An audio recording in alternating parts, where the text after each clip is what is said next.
खुलुमबाय आंनि मुङा मुसि दिलीप बर' जिल्ला उदालगुरि टंला बियाब लासो फोरोंदिया बारायनुं द' गिबियावनो बोराइ बाथौनि दहाय लानानै बाथौ बिबुंसारनि मानगोनां आफादगिरि नेहाथारि आरो मासिगिरिजों लोगोसे बाथौ बिबुंसार नायगिरि आंनि आइ आफानि बैसोनि आरो आदै मादै आबै आबौ आयं आदा आबौ फंबाय बिनानाव बयनिसिमबो अननाय आरो सिबिनायखौ बावहरग्रोनाय थाबाय। आं बे समाव खामखौ लानानै बिबुंथि लानो सिगांदों। खामा बर' हारिमुनि मोनसे दामग्रा आगजु। खामखौ गुबैयै मान्दार अदाल खान्थाल गाम्बारि थाइजौ बिफांफोरनिफ्राय बानायनाय जायो। बे गथा बिफांखौ दन्दर खुरनानै आरो बे खामनि गोलावआ 80 सेन्टिमिटारनिफ्राय 90 सेन्टिमिटारसिम गोलाव जायो आरो बेहा मोननै मोखां थायो, गेदेर मोखां आरो फिसा मोखां। गेदेर मोखाङा 40 इन्सिनिफ्राय 45 इन्सिनि गेजेराव थायो आरो फिसा मोखाङा 35 इन्सिनिफ्राय 40 इन्सि सिमहालागै थायो आरो लोगोसे खामनि मोननै मोखांखौ मै बिगुर एबा बोरमा बिगुरजों खोबनानै बानायनाय जायो। सरासनस्रायै खामखौ दामनायाव गिदिर मोखांखौ आगसिजोंजाय लानानै आरो फिसा मोखांखौ आगदाजों लानानै दामो।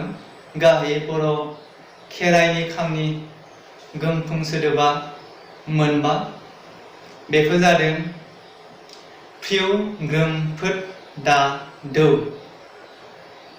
बे मोनबा सोदोबजोंनो खेराइनि जा खामनि गोमफुंनि गेजेरजों खेराइखौ दामनाय जायो आरो बे मोनबा सोदोबनि अनगायैबो आथिखालाव खाम सान्थौगिरि बिजिगिरि बिथांमोना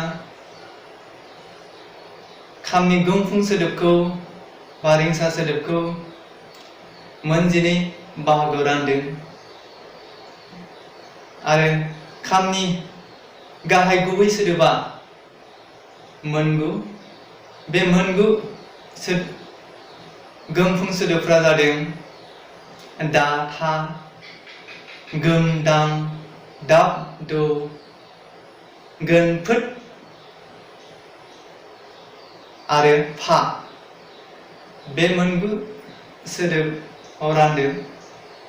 बेखौ गाहायै गोमफुं सोदोब होननानै बुङो। फारसे आखाइजों बुनानै जा सोदोब सिखारो बे सोदोबानो गोमफुं सोदोब बुंनाय बा बे सोदोबखौनो गोमफुं सोदोब होननानै बुङो। खामखौ जों बर' हारिनि बा बर' हारिमुनि जेनसि होननानैबो जों बुंनो नांगोन। मानो होनोबा खाम थायोब्लासो बर'नि आरज मेथाइ बा बाथौसालि बा खेराइसालिफोरा गोमसारो आरो खाम गैयाब्ला मोनसे स्रिस्राय बवा बायदि जानानै थायो। जा आरजनि समाव खाम दामोब्ला गोसोफ्रा दिदोम जानानै आरजखौ गाबनो मोजां गोसो जायो बा आरज गाबनायाव गोरलै जायो। देंखोआ मिलौदो सोदोब सिखारो खामनि गेजेरजों आरो जा बैसागु मोसानाय खुगा मेथाइ खननाय आरो खेराइ मोसानायफोराव खामनि गोनांथिथार आरो खाम गैयाब्ला जोंनि गोसोआ एवथुखाङा बा मोसानो गोसो जाया। जेब्ला खाम दामगोन गोसोफ्रा एवथुखांगोन, मोसानो बोलो मोनो बा मोसानो बोलो होयो खाम दामनायनि गेजेरजों। आरो आथिखालाव जों नुनो मोनो बा आथिखालनि लाइमोनफ्रा खाम दामनायखौ बा हारिमुखौ बारा गोसो होआ जालांदोंसै। खाम दामनानैबो गावखौ फसंनो गावखौ दैदेननो हायो। आथिखालाव खामनि सोलोंथाइ, खामनि गेजेरजोंबो डिग्री लानो हानाय जाबाय। खामजों गावखौ फसंनानै गावखौ दाना लानो, सासे गेरेमसा लाइमोन हिसाबै गावखौ फसंनो खामनि गेजेरजों हायो। ओंखायनो आं खावलायो जाहाथे जोंनि लाइमोनफ्रा खाम दामनो गोसो गुदुं जायो बा खाम दामनो सोलोङो, अब्लासो जोंनि हारिमुआ जौगागोन, जोंनि बाथौसालिया